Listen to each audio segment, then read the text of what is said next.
Have you ever wondered how to confront the devil and his demons? What if we tell you there are powerful Bible verses that make the devil tremble in fear?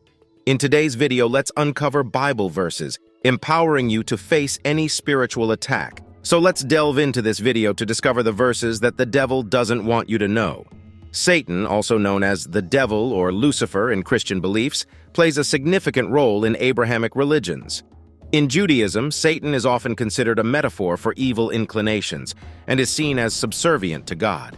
However, in Christianity and Islam, he's viewed as a fallen angel or jinn who rebelled against God and now has temporary power over the world, along with a host of demons. In the Quran, Satan, referred to as Shaitan or Iblis, is depicted as an entity made of fire. He was cast out of heaven because he refused to bow to the newly created Adam and tempts humans to sin by infecting their minds with evil suggestions. The concept of Ha-Satan, or the Satan, first appears in the Hebrew Bible as a heavenly prosecutor, acting under God's authority. This entity tests the loyalty of God's followers and prosecutes the nation of Judah in the heavenly court. Over time, influenced by figures like Angra Mainyu from Zoroastrianism, Satan evolved into a malevolent being in opposition to God. In the apocryphal Book of Jubilees, Yahweh grants this Satan, often referred to as Mastema, authority over a group of fallen angels or their offspring. They are tasked with tempting humans to sin and punishing them. This is Satan. And in the Christian community, discussions about the devil and how to protect ourselves from his influence are somewhat rare. For many, the spiritual realm can be an intimidating and unsettling topic, leading them to avoid it altogether. That's why we asked you, how would you react if you came face to face with Satan? Those are the things he doesn't want you to know, and here they are. Firstly, know your greatest adversary. The first step in preparing to confront this adversary is understanding him and the spiritual battle we face. It's essential to be well-informed before entering any battle. Otherwise, we risk being easily defeated. It's crucial to recognize that demons, despite common beliefs, are not as powerful as they might seem. This truth is supported by 1 John chapter 4, verse 4, which reminds us that he who is in you is greater than he who is in the world. In other words, the power of God within us is greater than that of any demonic force, empowering us to face these spiritual challenges with confidence and wisdom.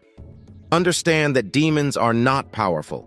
It's essential to understand that demons are not as powerful as they might seem.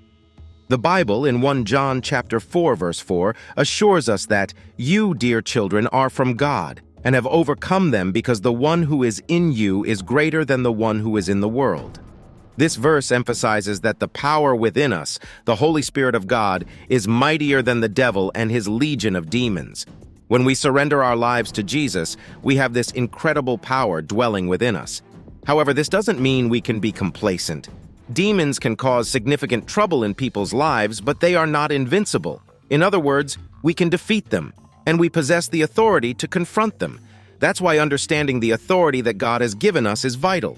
Demons operate in the spiritual realm, waiting for moments of vulnerability to enter our lives. Now, another powerful verse is, resist the devil. James 4 provides another tool to resist the devil. It says, submit yourselves then to God. Resist the devil, and he will flee from you.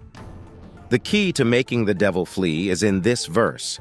The first step is submitting to God, letting go of your own strength and intelligence, and aligning yourself with God's will. This is crucial in protecting yourself from the devil's traps. You might be wondering, how do I resist the devil? The initial step is seeking obedience to God.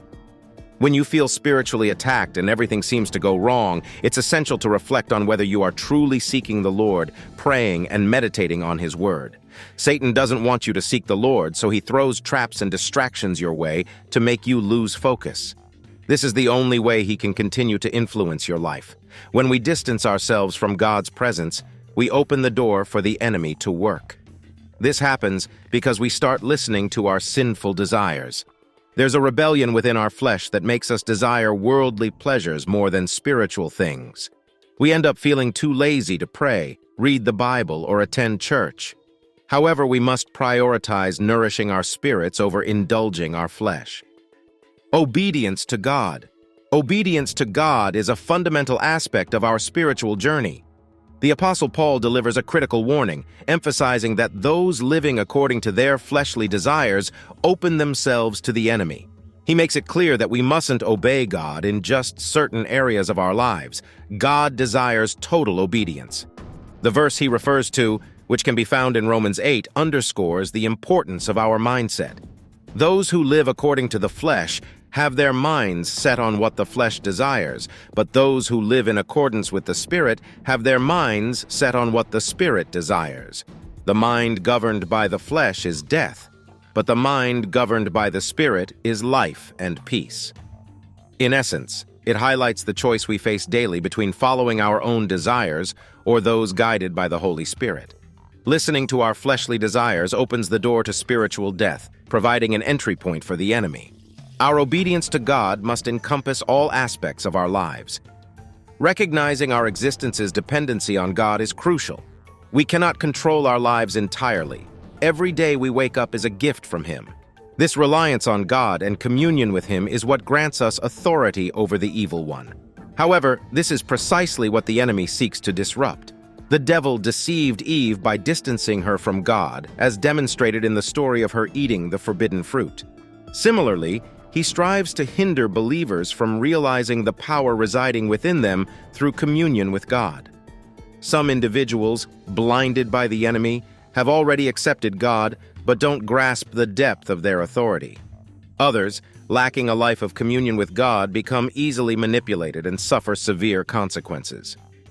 An incident in the book of Acts illustrates how the devil wants to hide the power of obedience to God. The Apostle Paul, due to his obedience, performed remarkable miracles.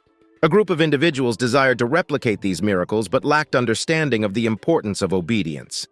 These wannabe miracle workers attempted to cast out demons without proper authority.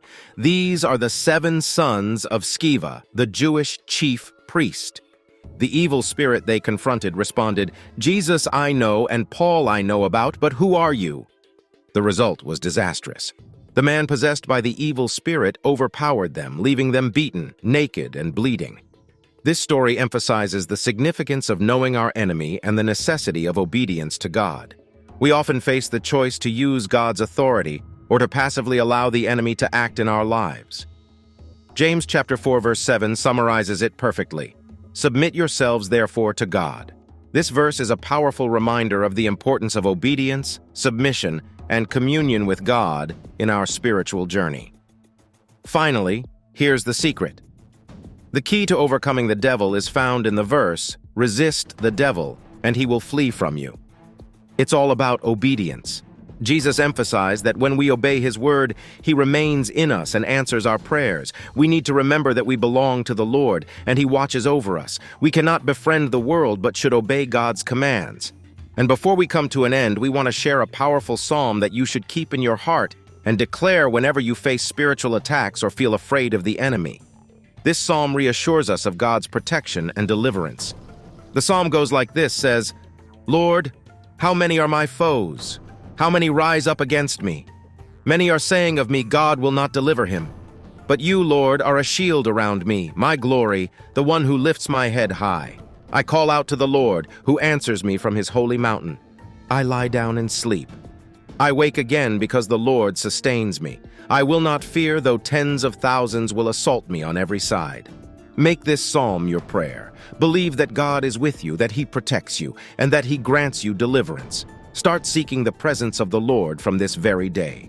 Remember, when you submit to God and resist the devil, he will flee from you. You have the authority and power to overcome any spiritual attack that comes your way. So, what do you think of these verses that the devil doesn't want you to know? Comment below and subscribe for more.